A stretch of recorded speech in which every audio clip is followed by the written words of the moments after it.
All right. So I guess we'll give it a minute, let people kind of come in. Yeah, absolutely. We're currently live.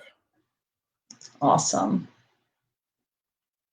Now, will it tell us if people, that way we know if we have a couple people in? Yeah, there should be a, on your screen, there should, or on Facebook's live, there should be a counter. It won't say people, but yeah, it'll be there. I'm going to share on my page while I'm here.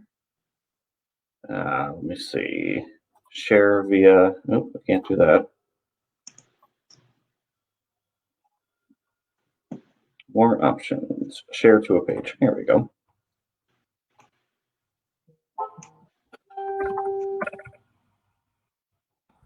All right. We'll give it like another, has 2 eyes on there, but I think one of them's me. One of them's me. Okay. I was going to say, it's not showing me. We got 2 people. It's us. Yes. Yes. This is awesome. Yeah, I was like, it's not showing me who is in here, though.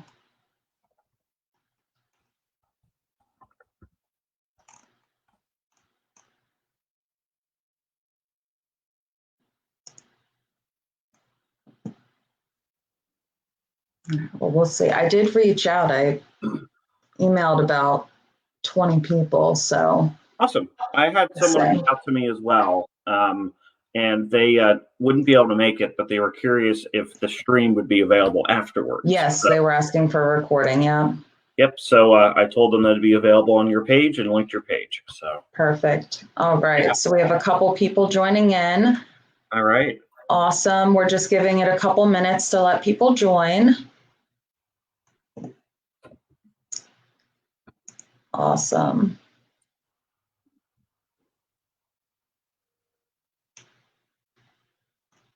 Now, is there a way, Chris, on here that people can message through here to talk, or is this purely us talking? So the application that we're using is purely us. Okay. However, our attendees, and thank you for joining us this evening, are able to like and comment on Facebook and do all of that. And then I believe that anyone who does comment, it should show up probably on your side. Okay. I may not see it because I'm technically the guest here. But yeah, we should be able to. So, maybe during the presentation we talk about, hey, comment or, so on and so forth. And it will be there. So yes, definitely. Awesome. Yeah. So if you're in here now, feel free just to say, hey, drop us your name, location that you're looking in. And we're just waiting another minute here to let people join in. Yeah, let us know that you're here so we know who we're talking to. It would be amazing. And any insights or any information that you're looking to learn about this process, don't be afraid to leave that information as well. So definitely. Okay. All right. So it's 6:05. You want to get started, Chris? Yeah, let's rock and roll. All right. Oh, hey, there's Zach. Hi, Zach. Hi, how are you? Perfect. So it is coming through on my side. So that's awesome. And I also saw it as well. So yeah, perfect. Okay. Great. So thanks, Zach, for helping us out. Anyone else that's in here, drop it, a comment, say hi, let us know you're in here, and we will get started. So my name's Katie Burgman. I'm a realtor with Keller Williams in Wyomissing. I've been in business for about 5 years now. Normally we do these buyer seminars in person, but with COVID, we're trying a different approach. So bear with us. This is actually our first attempt at doing it online. So hopefully, we have a really good outcome. I'm joined today with Christopher.Daub, and I'll let you introduce yourself. Yeah, well, thank you, Katie. So, got some feedback. There we go. That again, yeah. So just working out these little kinks here. So Christopher.Daub here with Sierra Pacific Mortgage, and I've been in business for about 4 years, and just glad to be a guest on Katie's Facebook live stream and doing this home buyer event together. While this is our first online event together, we have done home buyer seminars together in the past. So it's nice to be able to take this to we'll call it a COVID-free environment, so to speak. And just glad to be able to spend some time with you tonight and share our knowledge with you.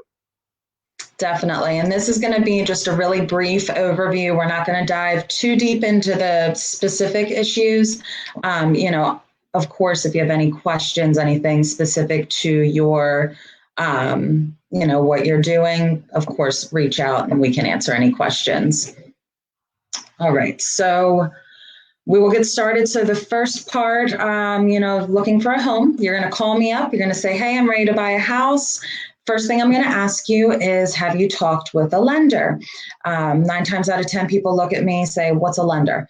They don't know what they do. Well, that's why we have Chris here to explain the lending part. This is going to be the first part that you really need to get taken care of before purchasing a home. Yeah, absolutely. So I'm just going to take a moment to let the feedback situation kind of sort itself out. It's a little bit of a delicate balancing act here as we run into that. So, but yes, again, Katie, thank you. And with Katie asking, have you talked to a lender? And I know that I'm one of the lenders that Katie works with on a regular basis, and so there is a chance that you'll end up talking with me.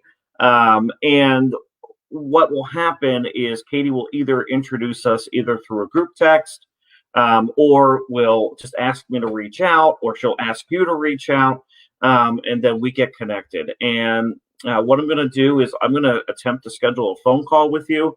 And I want to ask some basic questions, kind of get a feel for your situation, kind of learn where you're at. And then once that's all done and I've asked those questions, I'm going to shoot over an application link either to download, or if you want to take it with me directly over the phone, that's fine too. I can do that. I got a mix of old and new school that I can do for you. So whatever you need, we'll make it happen. So once we take that application, if you do it online, I'll schedule a time to give you a call back and we'll review that application together. So in that application, so we're reviewing your personal information. I'm going to pull credit. I'm going to go over the credit report almost line for line with you. I like getting really in depth when it talks about credit, just so that way I get a better understanding of you and your actual financial situation. I'll ask information about your income and also money that you have in the bank, or maybe not in the bank, or in a safe somewhere. And obviously I'll have to have those conversations on what we can handle and what we may need to do whenever we run into some situations. And then by the end of that call, as long as we're not looking at one particular program, I have a pretty good idea of what I feel you'd be able to be pre-approved for. And then I let you know what that information is. I tell you, hey, I need documents, work on getting these documents to me. So things I'll be asking for will be such as your W-2s, your pay stubs, and 2 months of bank statements. And then other things may apply as well. So, and then once I have all of that, I'm able to make a determination on if my pre-approval hypothesis or guess was correct, or if I need to make an adjustment, either for better or for worse. And then once that's done, you're ready to go with Katie on your home search. So Katie, we're back to you. All right, awesome. So once you get the pre-approval, then we can go out. We know what your buying power is. We know what kind of loan you're going to be doing, and we can start looking at homes. Right now, our market is currently a seller's market, meaning there's a little inventory and a lot of buyers. So we definitely have to be prepared, and it's a quick moving market when you're buying. So we look at your needs in a home. So we'll sit down or we'll talk on the phone, text, whatever's easier. And we just talk a little bit about what you're looking for in a home. Bedrooms, bath, price range, obviously. With Chris, you guys can work on a comfortable mortgage payment and we can keep it in that range. We're also going to look at the area that you would like to be in. So that's going to be pretty important. What I do is I get you set up in a portal, and it will email you listings directly as soon as they are listed. That way you're going to be able to see listings as soon as they are live, which is very, very important in this market because everything is just moving so quickly. We have to be, at the top of our game. Once we do that, I'm going to ask a couple things. I'm going to ask that you Google Earth the property or drive by it. Definitely check out the outside. No reason to see it if you don't like the area the property's in. Again, this is all due with COVID. We're just trying to minimize exposure. I'm also going to show you the seller's disclosure, which shows everything that's going on with the property. It's pretty, important to look over. And then if everything looks good, we go out, we see the property, and then we kind of assess whether you like it, whether you don't like it. So we walk into a property, you fall in love, you want to put an offer in on it. So pretty quickly, I'm going to send you back over to Mr. Christopher Daub, and he is going to go over all the numbers for your offer. Thanks, Katie. And see, Pam commented as well. So hi, Pam. Thank you for joining us. Much appreciated that you're with us today.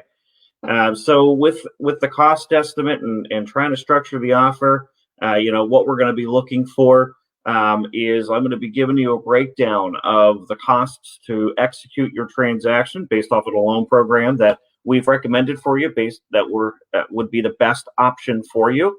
And that housing payment's going to involve not only what your quote unquote rent would be, it's also going to include how much the property taxes are going to be, your homeowner's insurance, mortgage insurance, if that applies, as well as your homeowners association fee if you happen to buy in a homeowners association. On the left side of our cost estimates are also going to show you how much money you're going to need for closing, which is going to factor in your down payment, your actual closing costs for the transaction, the money necessary to build an escrow, any seller help if we're getting that off as well. And depending on the scenario and depending on the loan program, you can get up to 6% in some cases. Now, getting 6% in this market can be a little tough, just really depends. But anyway, you're going to get that cost estimate. It's going to tell you how much money that we're expecting for you to come up with at closing. Also going to tell you what we expect your monthly payment to be. And once you're good with the numbers, then, and we know what your offer structure is going to be, how much you're planning on offering on a purchase price, how much seller help that you're going to need, I'm going to send you back to Katie to write that offer.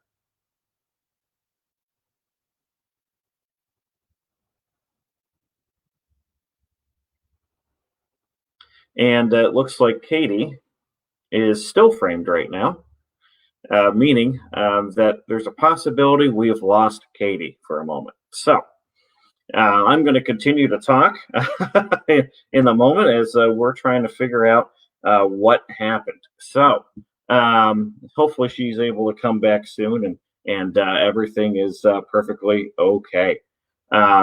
So when she gets the offer, what's going to happen is she's going to draw up that contract based off of everything that is going on. It looks like we have lost Katie, and I am the only one in the studio. So with that being said, hopefully we're able to get this reconnected and get things moving. So yeah, Katie puts in that offer based off of the structure that you put in. And then from there, we go to the listing agent. We let them know where this offer has come in at. And then there's some negotiating that has happened. So I've confirmed that Katie, everything had shut down, and she is currently not on. So I'm going to continue to run with it as much as I can.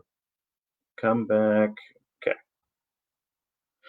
So with that being said, so let's just say that the listing agent has accepted the offer or accepted the terms. So everyone's excited. Everyone's happy. We got the house. This is amazing. And this is wonderful. So you're going to sign your portion of the contract. Seller's going to sign their portion of the contract. And then you're actually going to come back to me. So it actually kind of works out that you're coming back to me as it is, and I'm still talking.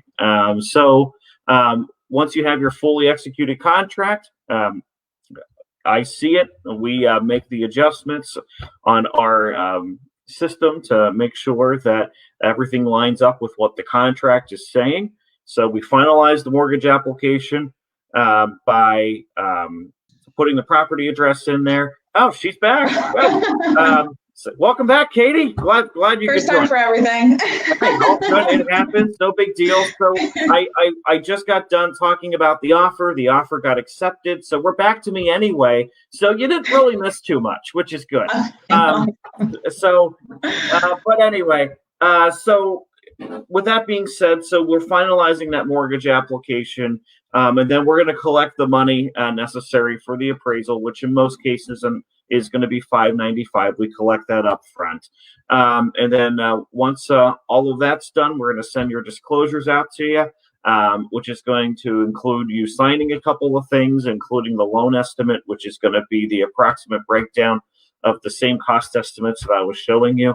And then once that's done, we send your loan over to underwriting. So while we're waiting forever for underwriting right now, because it's taking quite some time because of how the market is right now, let's send you back to Katie and let's talk about some of the things that happen on her side while we're waiting for underwriting and the appraisal to come back.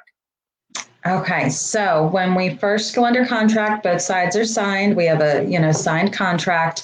If there were any inspections on the offer, we're going to immediately order inspections.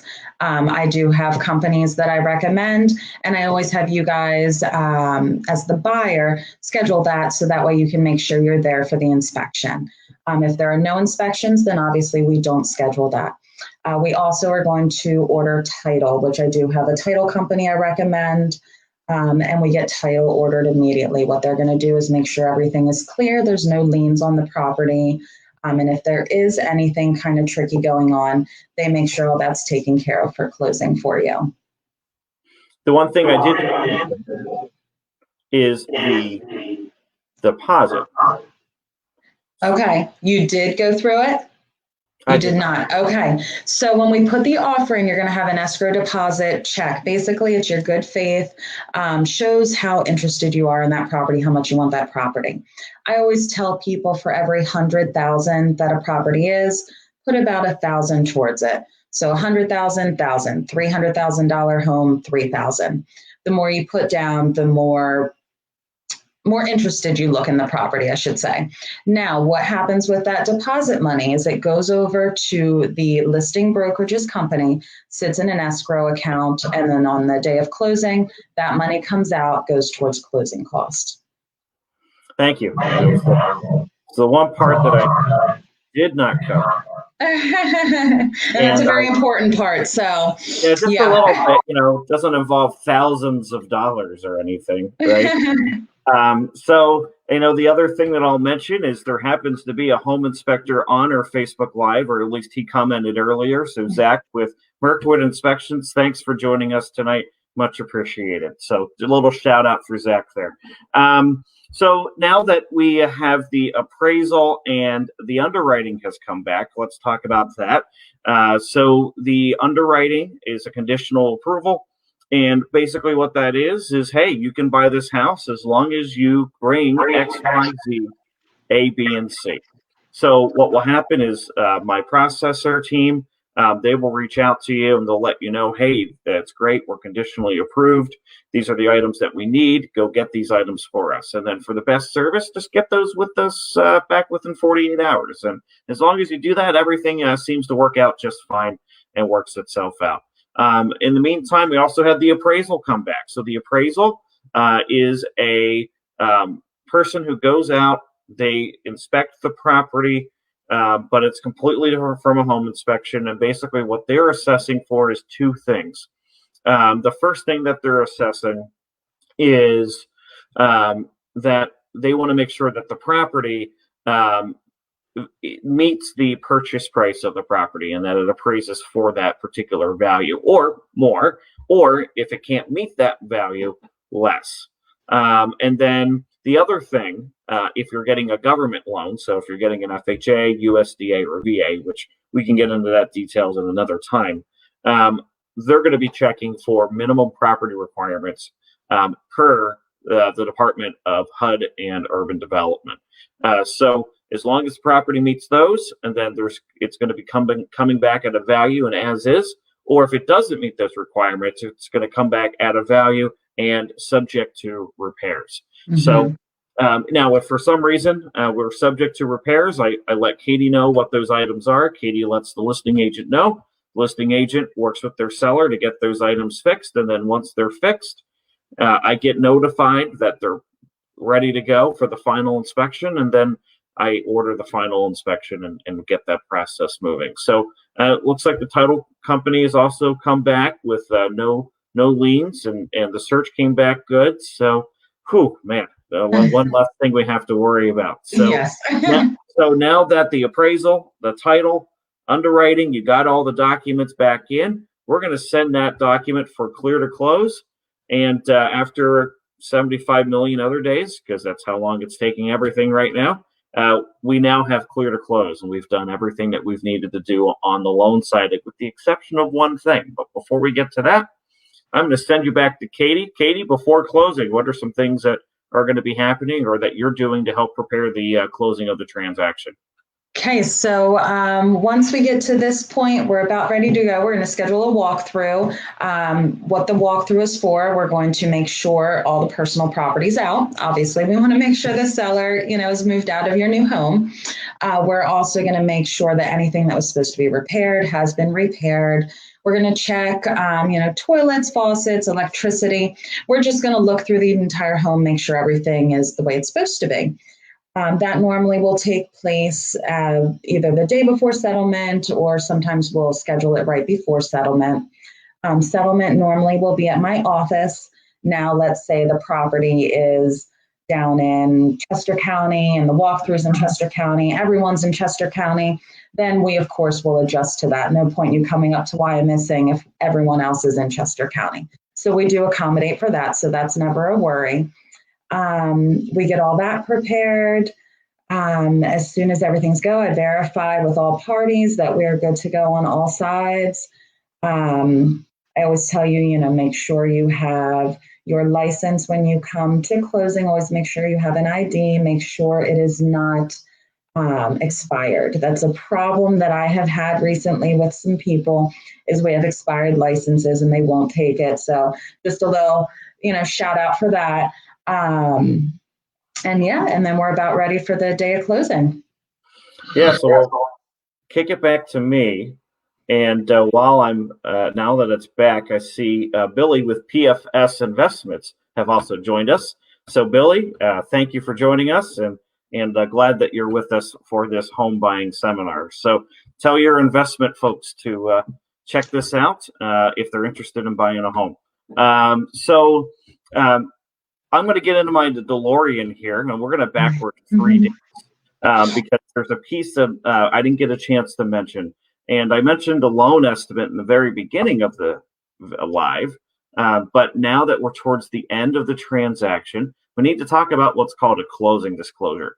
And the closing disclosure basically spells out the costs for the transaction in a more exact manner, in a line for line, and hey, this is where the numbers are going to land up. Now, we legally have to give you an initial closing disclosure 3 business days prior to closing.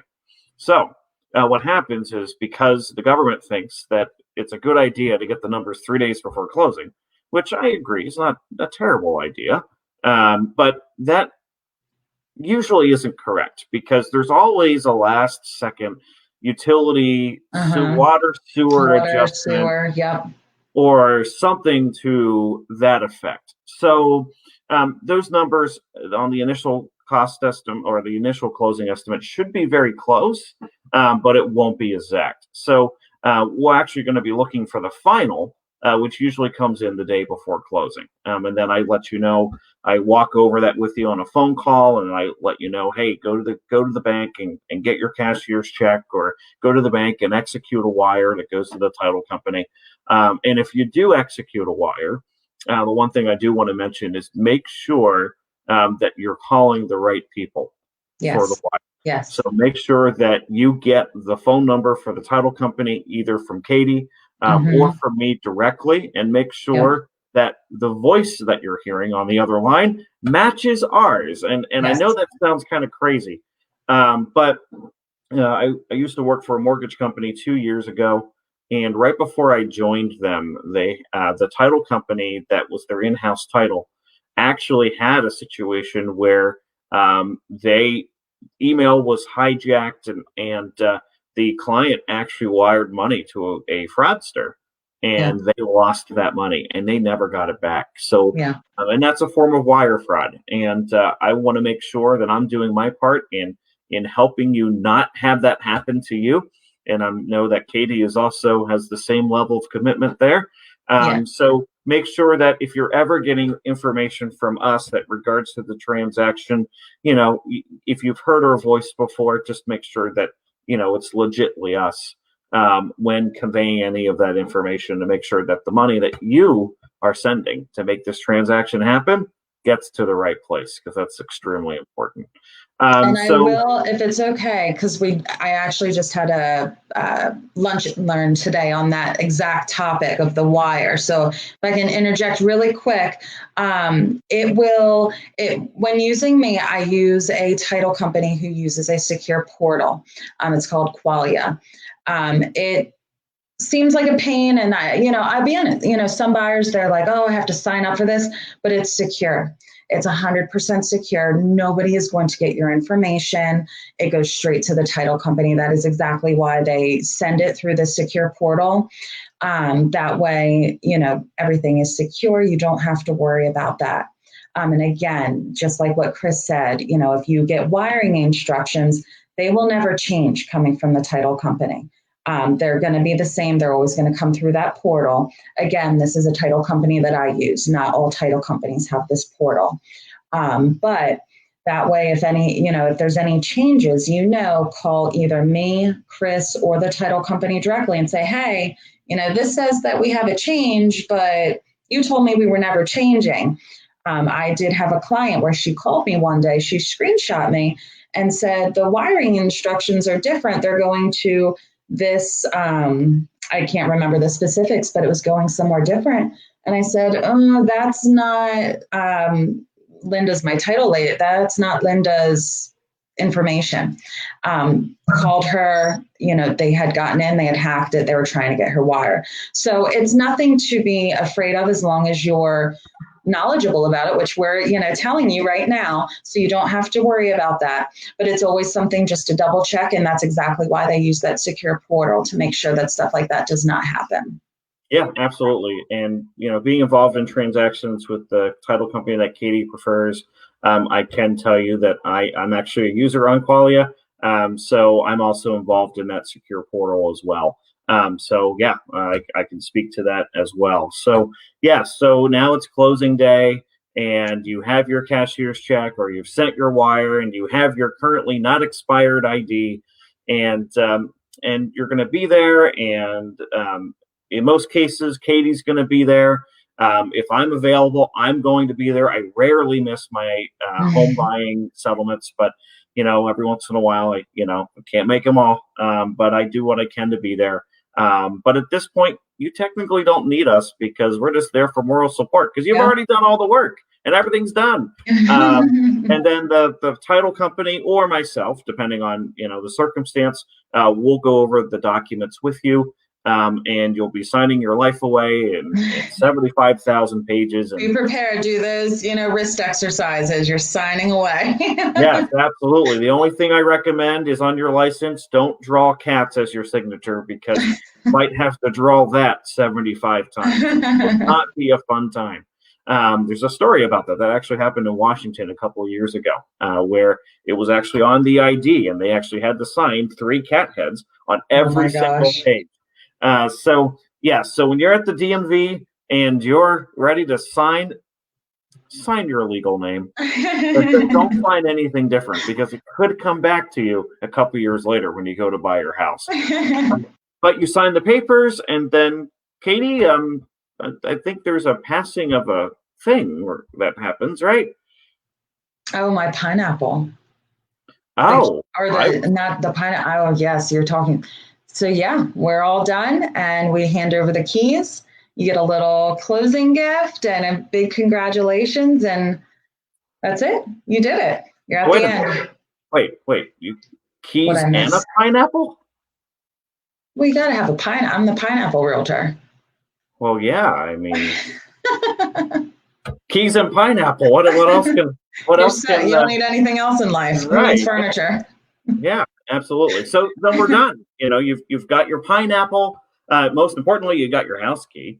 So now you're able to move forward, and you're now a homeowner. And congrats. Yeah.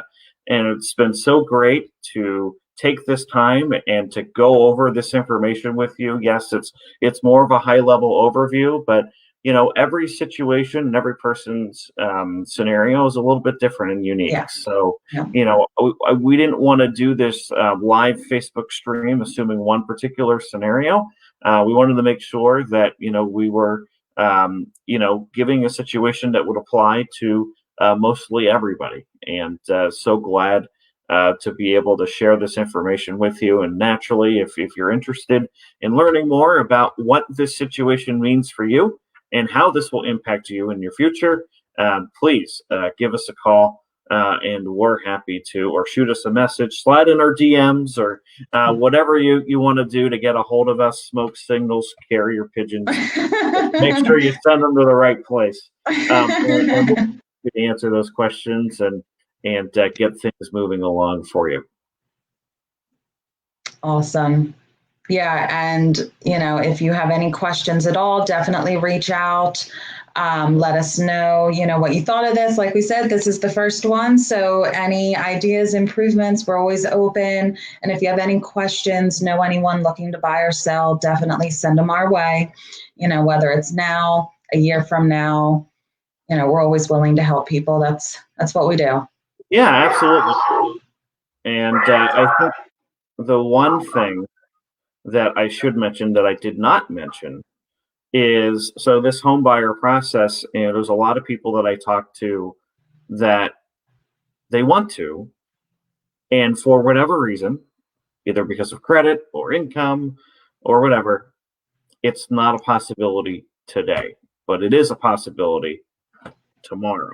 So I'm going to exit out of that screen to hopefully change the color of the video color that just happened there. I was going to say, it's gotten dark out, and I just noticed my face is getting darker and darker. Yeah, it's getting brighter and brighter in here because I don't have lights on. But anyway, so if you're in a position where you don't feel confident that you're ready to buy based off of credit score or based off of income, that's totally okay. Still talk to us anyway.